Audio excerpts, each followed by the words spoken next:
Breaking news, Jaron Ennis, Errol Spence IBF mandatory, has officially requested to the IBF to order the fight between him and the current champion Errol Spence, ever since news came out that the Crawford fight have been falling apart.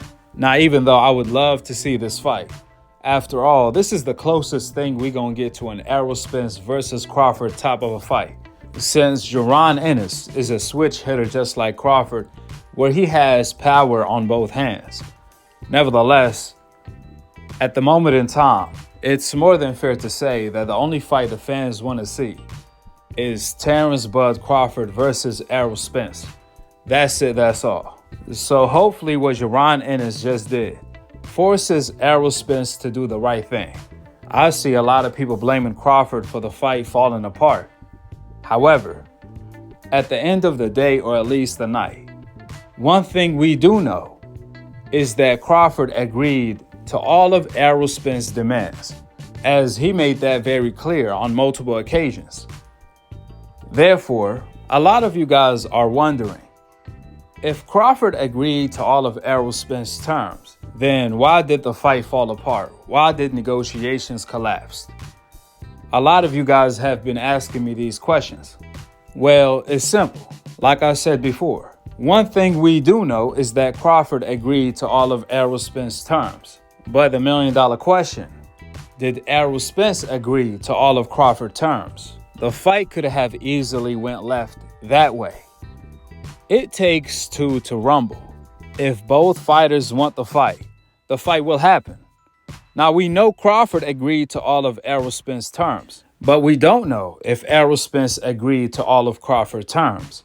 Which, if that's the case, then that could be easily Errol Spence's fault to why the fight fell apart.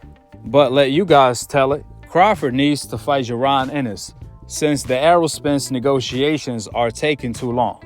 Like, wait a minute.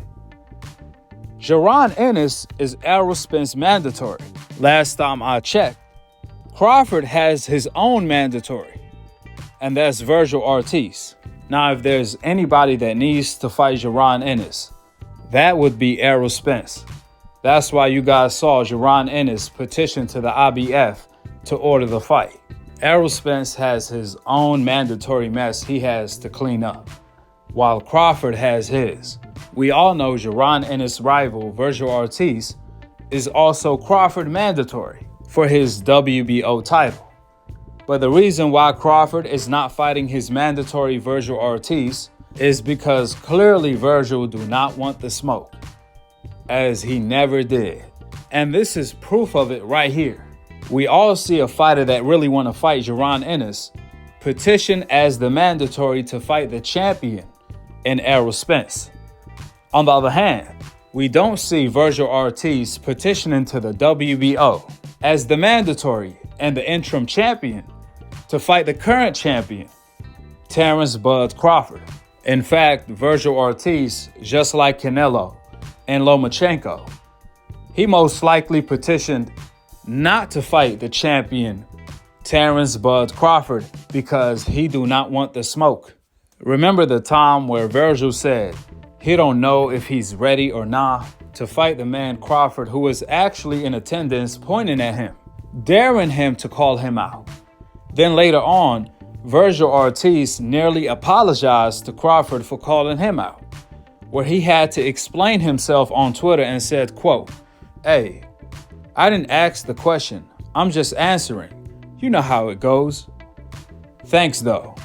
Does that sound like Jaron Ennis? Does that sound like a real fighter that wants to fight? Listen, just like Munguia, Vergil Ortiz will forever be a mandatory instead of challenging the champion Crawford, as long Crawford holds the belt.